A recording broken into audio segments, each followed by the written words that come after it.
I don't necessarily subscribe to the pressure concept. Like, I don't think Caleb's on a free roll. I feel like there's a lot of expectations. Well, I think Rebuilt offensive line. Ben Johnson's this genius. Like, just for me watching the game, week 1 Bears, I'm expecting a light show. So fair or not, that's what I'm expecting. Okay, so you're big on light shows in the NFL. I think more so than I think the median. I think the viewer. I think here's Coach's point.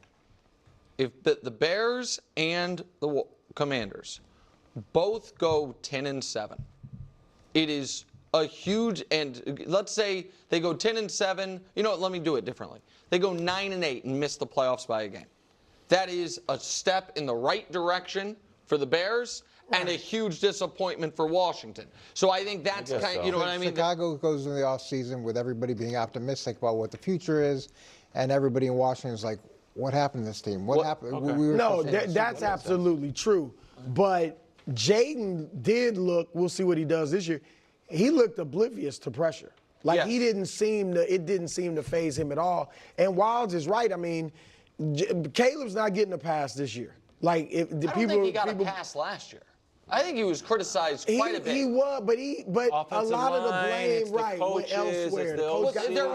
He wasn't. Hold on. He was not. There were other people that were also blamed, but not on this show and not on any show did I hear people being like, you know what, Caleb Williams has been great. Caleb Williams has been as good as expected. Well, he wasn't. Of course, nobody's that's saying what I'm that. saying. He got scrutinized. Like the coach got fired because the coach did a bad job and couldn't figure out how to manage the clock. The offensive line got changed out because the offensive linemen were bad. Caleb Williams got scrutinized because I thought, and I think other people agreed, was too hesitant to throw interceptions and had that interceptionless streak or whatever it was. I don't look at like those guys being scapegoats. I look at those guys being bad at what they were asked to do and being held to account. I felt like in the story of the Bears, the dominoes started to fall. This offensive line is no good. First time. The offensive coordinator is no good. That falls. The head coach is no good. That falls. And then finally it's defense. Then it went to the defense. And then it's like, man, I don't know if Caleb is letting, well, what's Caleb supposed to do? All this turnover. He's got a new coach and this. I feel like he didn't get. He got a bit of a pass. You got to admit that. He did get some criticism. Nobody's denying that. But there were a lot of scapegoats for him. Hold on. Were they scapegoats or were they accurately portrayed sports villains? Like it's the wrong wording. But my question is this: like, does anyone? To me, a scapegoat is someone who was blameless and blamed. Does anyone think like that those dominoes? Actually, those people were the right people for the job. Actually, those were good offensive linemen. Actually, that was a good coordinator, a good head coach. People picked them to get to the playoffs. Yes. You said the Super Bowl with those people. Yes, and so that was a miss on a lot of fronts. But I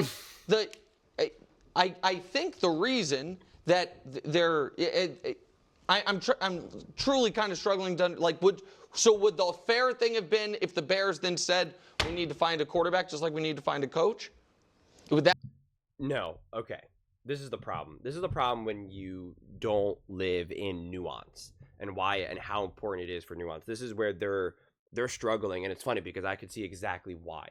Because this whole scapegoating and if you're wrong, well, that means you're wrong. Like let me see if I can try to make sense of this more.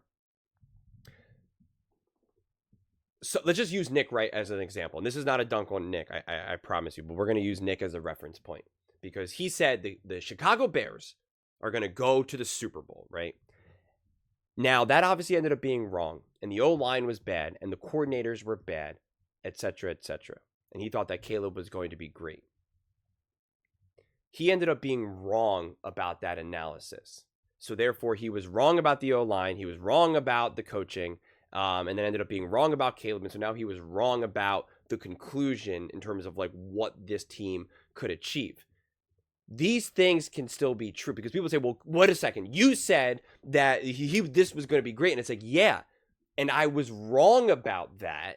So therefore, it's still okay. Like, these guys aren't scapegoated because this was not as good of a situation that we originally thought Caleb was going in here. So it's still okay to criticize Caleb, but we can still give blame to these guys, to the O-line. Let's just say the coach. Let's just put all the issues into Eberflus, even though we know it wasn't. But let's just put all the issues into Eberflus. We thought that Eberflus was a significantly better coach than he actually was. And we now got concrete evidence during this last season, yeah, he's not as good as we thought. So just because you thought, just because now we're blaming him, you can't say, well, wait a second, why are you blaming him? You thought that they were going to go to the Super Bowl with this very coach. And it's like, yes, and I was wrong about that. So we can still point the blame and say this guy is a major issue. I got more evidence throughout this year. People still seem so, they still push back on changing your mind or reevaluating new information, new evidence. You don't hold on to a take. So that's where, you know, like the dunk can't necessarily be, well, you had them to go to the Super Bowl. And it's like, yeah, and I was wrong about that. But it's not like this team was playing unbelievable and only the quarterback was bad. You're like, no. The coach was bad. The coordinator was bad. The O-line was bad. Like, there was a lot of things that we thought was going to be significantly better, which is how we got to the original conclusion and prediction of saying, like, Caleb will, you know, get to the Super Bowl. And so it becomes a more nuanced conversation that we know people don't necessarily love to have. But yes, it's also not a scapegoat, because a scapegoat is kind of being like, right, that someone's blameless that's getting blamed. But I think it's more of like what they're kind of, scapegoat's not the right word. I think what they're trying to argue is that Caleb didn't get enough heat for the lack of production and just the overall negatives and the lack of success of the Chicago Bears. I don't see it that way, because I think everybody got blamed. Caleb absolutely got ripped, and he was also defended, and the O-line was ripped, and the coaching was ripped. Like, everybody, it was kind of a free-for-all. Like, everybody was kind of getting ripped within this Chicago Bears franchise. But when they bring in a new coach, new coordinators, new O-line, new all this, when you are bringing in all this new and you're firing coordinators and firing coaches and this and that, like, yeah, I don't understand what you're expecting a rookie young quarterback to be able to achieve in that situation. So again, multiple things can be true. You can say I made the wrong prediction going into this season, as well as this quarterback didn't play as great as I thought he was going to, but also the situation that he was in wasn't as good as I thought that he was in. And I think that he should deserve some blame for some of the losses, because in some of the situations that he was in, he could have still played better that he failed to do, but also not all of the blame has to go to him. What people keep losing sight of is they said this team was going to go to the Super Bowl. This team was supposed to be great. This is the best situation that any rookie quarterback has ever been in.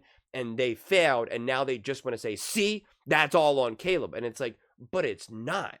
It's not all on Caleb. If the conclusion of this season was actually that this was a great team with great coaching and they still came up short, then yes, blaming these other guys would not make sense. But that's not actually what ended up happening.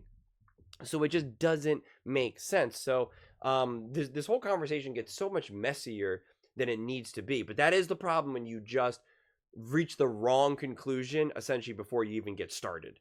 Like that's ultimately what happened with the Chicago Bears. They reached the wrong conclusion before the season even started, and then now you're trying to make sense of it. And it's like, well, you gave such grandiose claims about this team, and now you have to answer, why didn't it happen? And for whatever reason, the only satisfying answer that media or even fans feel like, especially opposing fans, are, we're blaming Caleb. We got to blame the quarterback because that is the number one. That is the guy. That is the face of all of this. And it's like, it's just not necessarily the reality of it all. So it is. It just gets messier than it needs to be. We can say the Chicago Bears were not as good as a team as we thought they were. Caleb Williams did not play as great as we thought that he could have. Caleb Williams was also held back because of the team that he was on, because of the coaching, because of the issues, because of the firings, because of, this, and this. Like, all of these things can be true at the same time. But again, the problem is just even this video right now, me breaking it down, it's messy. You're kind of all over the place, and people just want simplified. People just want the simple answer of, you said Caleb was supposed to be good. He was supposed to lead this team to the Super Bowl. He did not. Therefore, Caleb is not as good of a quarterback as we thought. It's simple. It's easy. It's just a couple sentences long. People who are not very smart can go, yeah, I get it. I understand. And then there you go. Boom. You can even put it in the thumbnail. Caleb Williams, not as good as we thought. Boom. That's it. Very simple. It's hard to make a title where you're like, Caleb Williams wasn't as good as we thought, but it's not all his fault. And maybe it was the O-line and the coaching, and like it just becomes too messy. I tried not to stay away from messy. I like to get lost in the weeds, have these conversations, get it complicated. But this is actually kind of such a great example of people who are trying to reach conclusions in more definitive ways, especially based off of previously wrong information, and not being able to say, okay, well, this previous information was wrong, so now let's draw these conclusions. Because based on what we saw, how this team unfolded, if we can now go back in time in September, August, we would not say that Caleb Williams is going to the best scenario of any rookie quarterback ever. What would we say is, okay, Caleb Williams is a great quarterback. We've never seen him play in the NFL. His coach is not really that good. His coordinator is apparently like just, I don't know what they're doing with this coordinator. The O-line's not good, and they're not really going to be able to get a run game. What do you think Caleb will do in this game, in this year? You would probably predict essentially what he was able to achieve. So then you would have accurately assessed the situation then. But the problem is you got it wrong in the beginning, and so now you have to try to answer for that and make sense of that. And from my viewpoint, it's actually pretty simple, but you have to just be willing to not be married to pre-existing takes. That's the crux of it. And as much as I love Wilds, and Wilds is there more for fun and entertainment, he is the definition of just like kind of like, nope, we are reaching these simplified conclusions. And in some ways, it's almost kind of his shtick, right? I'm a win-loss guy. If you win, then you're a great quarterback. That's what it all comes down to. Like, he loves to kind of just, he doesn't want to get lost in that type of nuance necessarily. And then you have someone like Brew, who's a little bit more old school. You have Mangini, who kind of flips around. And then you have Nick, who just does whatever's convenient for his argument in that time, So just gets messier, though. And, apparently people don't like messy on TV. I live for it. Let's go. Let's not try to boil down a complicated conversation into 5 minutes. Like, let's unpack it. Let's make mistakes. Let's retread. Let's reach a conclusion. Let that bake for a minute. Let's rework that conclusion. Let's get new information. That's the beauty of YouTube, quite frankly, because it's not just a one and done thing. We can kind of keep going, and then you have the comment section. We're going to discuss that, and then if you bring up other interesting points, like, I don't know, man. Embrace the mess. But those are just my thoughts. I'd absolutely love to hear yours. What do you guys all think about Caleb Williams and the Washington Commanders? Do you think he got enough blame for the shortcomings of the season? Let me know in the comments below. I read every single comment, so whether you agree with me or disagree with me, either way, let's get in some discussions, let's get in some fights, but ultimately, let's just have some fun. And please do consider subscribing. We are building an amazing community here, and I absolutely love to see you part of it. I want to build something that we all genuinely feel connected to. Something that we're really excited to be part of. I think we're on our way to doing it. And please don't forget to give this video a thumbs up, as it really does help the visibility and the algorithm. Thank you so much. See you next time.